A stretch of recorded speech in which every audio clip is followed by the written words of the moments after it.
In this video, I'm going to work out the solutions to the questions in test 2 study guide. To make the videos short, I might break them down into 2 or 3 videos, and I will begin with chapters 7 and 8. If you go and do the study guide online, you might get different numbers. You will see the same questions but with different numbers because the numbers are algorithmically generated online. So if you do an answer and it doesn't match what I do, it doesn't mean that your answer is wrong. It means that you got some different, numbers. The first question, the graph of a normal curve is given on the right. Identify the mean and the standard deviation. As you can see, the mean is right in the center, so it is 0, and the standard deviation is 3. Because the curve goes 3 standard deviations to the right and 3 standard deviations to the left. From 0 to 9, you have 9. If you divide it by 3, you're going to get 3. So you just enter the value of the mean, which is 0. And let me show you how to do that. And then 3. And you are all set. You can go to the next question. Suppose that monthly charges for cell phone plans are normally distributed with a mean of 60 and standard deviation of 19. Draw a normal curve. So you need to have a bell-shaped curve that shows 60 in the middle and that shows 19 plus 19 plus 19 in addition to 60 on the right, and then minus 19 from 63 times on the left. So which one will do that? Let's see. Okay, so I got 79 here. It can't be. Let's see what this one here, 60, and if you add 19 it will be 79. That doesn't match. It looks like this one matches because you add 19, another 19, another 19, so that would be the one right here. Shade the region that represents the proportion of plans that charge less than 41. Less than 41 means you shade the area to the left of 41. So let's look at that one. That's a 41 here, and that's the area to the left, so that is the correct answer.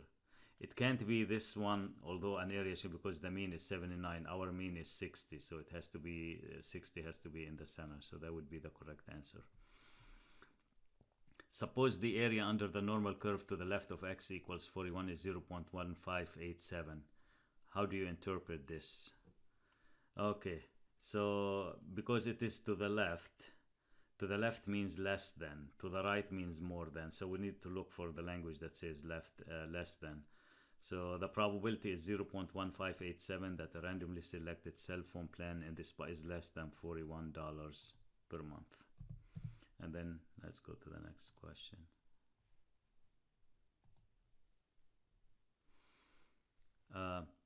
Determine the area under the standard normal curve that lies to the left of z equal 1.64, z equals negative 1.24, z equals negative 1.63, etc. You can use the table to do that, or let me show you if you want to use the table, but I don't suggest that you use the table. I'm going to use the calculator and show you how to do that. Okay, this is the area, and this area gives you an area to the left, as you can see. So you need the area to the left, for example, of negative 1.63. Let's do C. So we look for negative 1.63. It's right here. So this is negative 1.6, and I need the 3. The 3 is going to be 1, 2, 3, 4 right here, the fourth column. So 1, 2, 3, 4, and that's the answer, 0.0516. So you can do it this way. Or we can use the calculator, and let me show you how to do the calculator.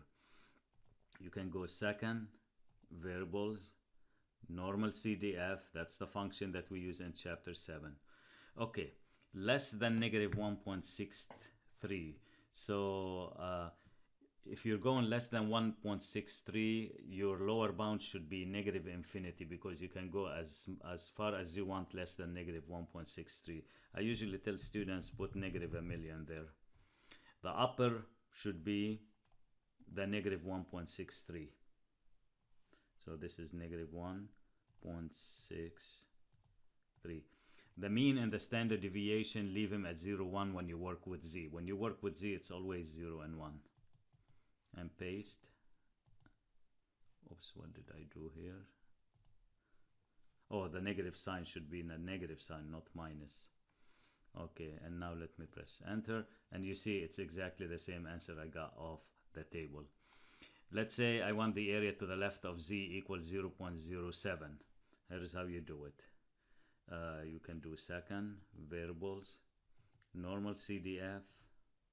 Okay, negative a million. Let's change it and make sure it's a negative sign. You can put as many zeros as you want. So it should be 0.07 and keep the 01 there. Paste, enter, and here's the answer. If you are asked to find the area, let's say to the right of z equals 0.07, here's how you do it. Second, variable, normal CDF, and to the right of 0.07, that means from 0.07 and up. So your lower bound should be 0.07. Your upper bound should be a million. The sky is the limit, and then 0.1. And here you go. That's the answer. If you are asked to find the area between two z-scores, let's say z is 1.5 and 2.5. That's even easier than the previous two. You just go to second distribute, normal CDF, and you put the 1.5 as your lower bound. You put the 2.5 as your upper bound, and you leave the mean at 0 and 1, and then you paste the answer. If you don't have this calculator, you just enter normal CDF 1.5 comma 2.5 comma 0 comma 1, and that should be the answer. Find the z-score such as the area under the standard normal curve to the left is 0.52. Okay, you can do this using the table, or you can use the calculator. When he gives you the probability, the area to the left, and he asks you to use the z-score to find the z-score, here's what you can do. You can go to second, distribute, inverse norm. The inverse norm will give you the x value given the area. Now we have a prompt to enter the area, so the area is 0.52. Since it's a z-score, just leave it at 0.1. Your calculator might not show this, which is perfectly fine. Just put the 0.5201 and then paste. Enter. And here is the z-score, which is 0.05. Let's say they ask you to find the z-score such that the area under the standard normal curve to the right is 0.52. Here is how you do it. So remember, I said to the right. Second, distribute, inverse norm. Now this formula takes only the area to the left. So if the area to the right is 0.52, what would the area be to the left? You just take 100% minus 52%, so it will be 0.48, and then 0.1. And here's the answer. Okay. Find the z-score such as, oh, this is another one, the area to the right. So here's how you can do it, which you go to second, distribute, inverse norm. Okay, assume that you don't see the tail here on your calculator. So if the area to the right is 0.42, the area to the left is 0.52. So you just put 0.52, 0.1, paste, and enter. And that should give you the area. That's how you do it. Okay. Find the z-score that separates the middle 69% of the distribution from the area in the tails of the standard normal distribution. So find the z-scores that separates the middle 69%. Okay, so this is what you do. You put 69% in the middle. This is the 69% right there. So, and he wants this score and that score. Now, what's left for the area to the left of the first z-score and to the right of the second one? Since 69% is in the middle, what's left is 100% minus 69%, 31%. split up the 31% between the two tails. Each one will get 15.5%, which is 0.155, and here 0.155. To use the inverse norm on this one, guys, you just go and do inverse norm, and you put 0.155, comma 0, comma 1, you will get the answer. To find the second one, Z2, it will be inverse norm. But what is the area to the left of Z2? If it is 0.155 to the right, so to the left will be 100% minus 0.155, comma 0, comma 1. Actually, whatever answer you're going to get on the left, it will be it's negative. The one on the right will be positive. It will be the same answer, but one is negative and one is a positive. So there are two z-scores here.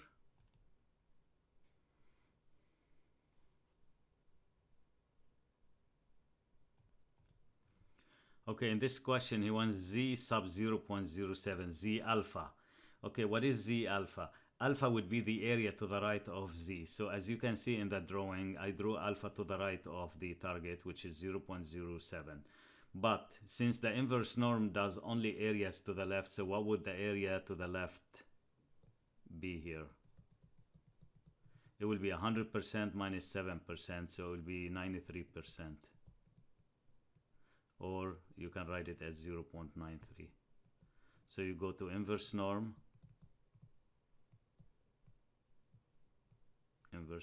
sorry, let me erase this. Inverse norm, and you put the area to the left, which is 0.93, and you put comma 0, comma 1, as you can see on my calculator, and the answer will be 1.48. Okay. Next question. Assume that the random variable x is normally distributed with a mean of 50 and standard deviation of 7. Compute the probability that x is greater than 41. Probability of x is greater than 41 will be this one in the middle right here, 41 and up. So we can use a normal CDF to find the probability, and here's how you access this one. So you go to normal, second and variables, normal CDF. Okay, lower bound, as you can see, the starting just of the blue area starts at 41, so this is your lower bound. The upper bound, the sky is the limit, so put 1 with so many zeros.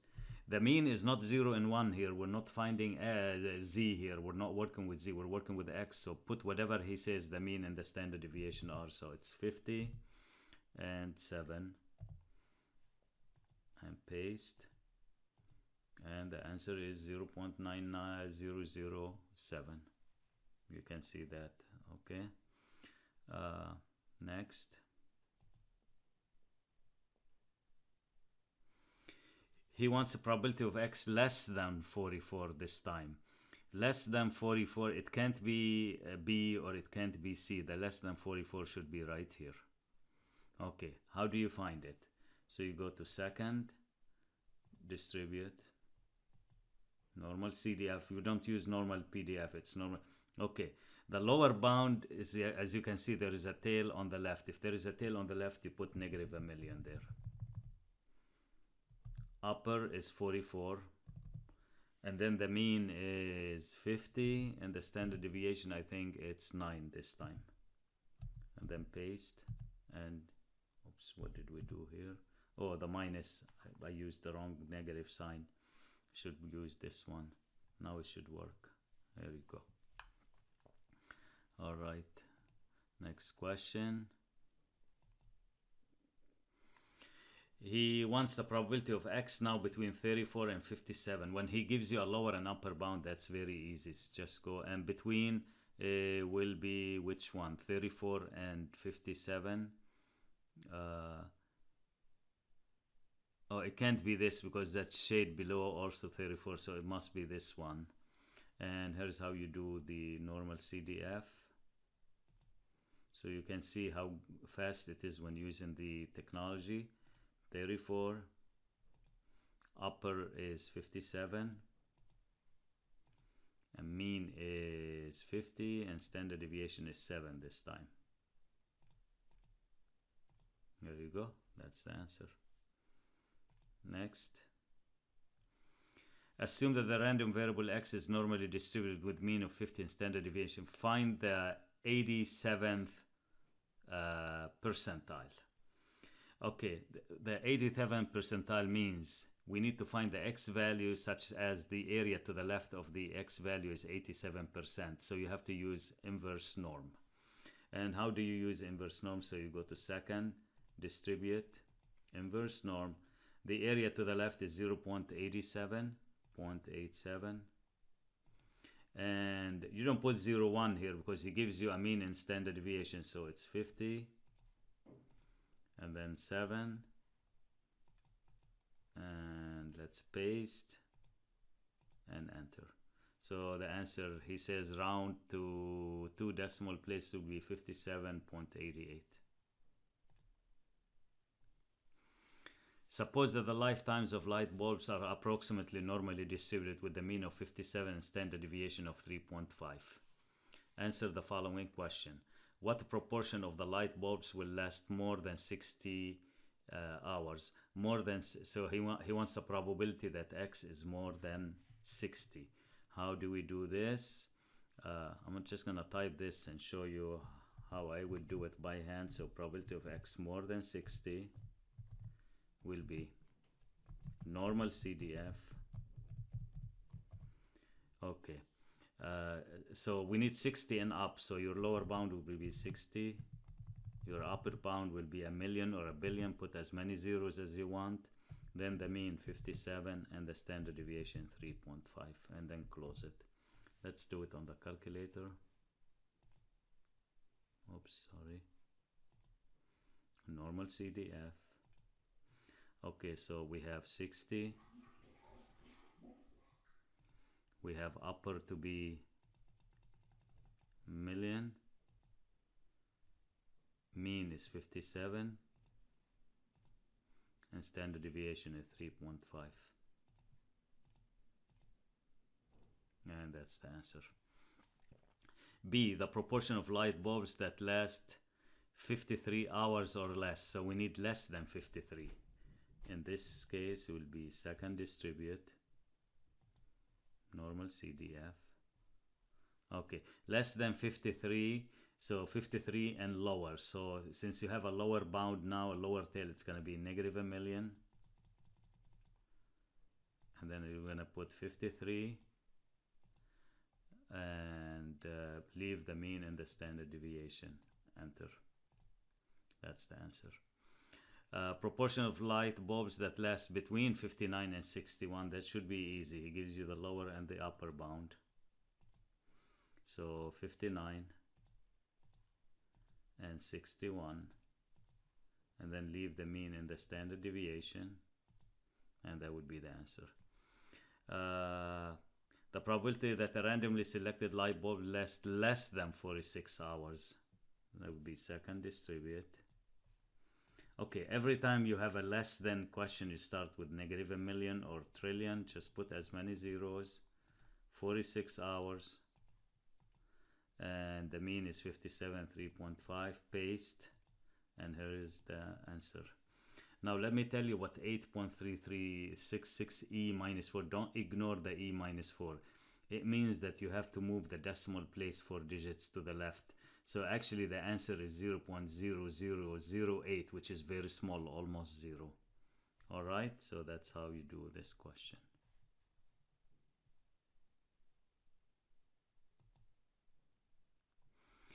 Determine mu of x bar and sigma of x bars for the given parameters of the population and sample size. When you work with sample size with the mean of the sample means, the mean of the sample means is the same as the mean according to the central limit theorem, so it is 62. The standard deviation of the sample means it is the original standard deviation, which is 19, but divided by the square root of 33.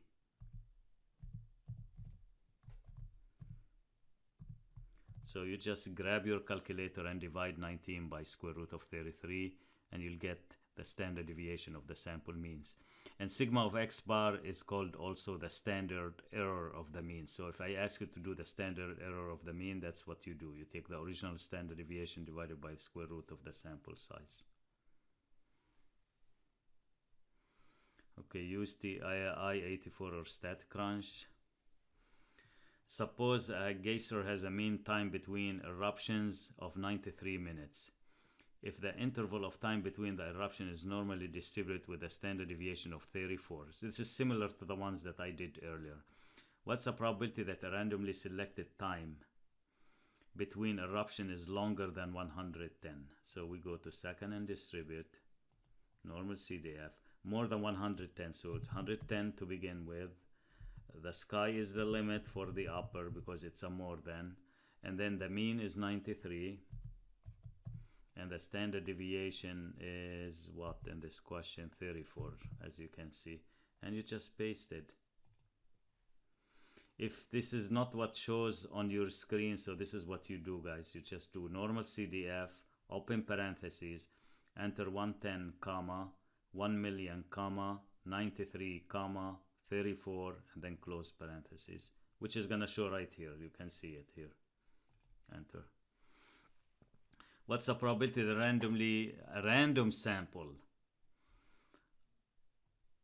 of 7 time intervals between eruption has a mean longer than 110? So let me show you the difference here. Second and distribute, normal CDF, lower is 110, upper is a million, mean is 93. The only thing when you work with samples, as we did in the previous exercise, the standard deviation will not be the same. So it will be 34 divided by the square root of the sample size, which is 7 in this question. So every time the question is about the sample size, the sample, oops, sorry. So we said 33 divided by square root of 7. And then we close it right here. Okay, so, and then you go to paste, enter, and you get the answer. You see it's very different from the previous one. What's the probability that a random sample of 21 times has a mean longer time than 110 minutes? The only difference here, it's going to be second variable distribute, normal CDF, 110, a million, 93, 33, but instead of dividing by square root of 7, we're going to divide by square root of 21 because the sample size is 21. Here we go, and you get the answer.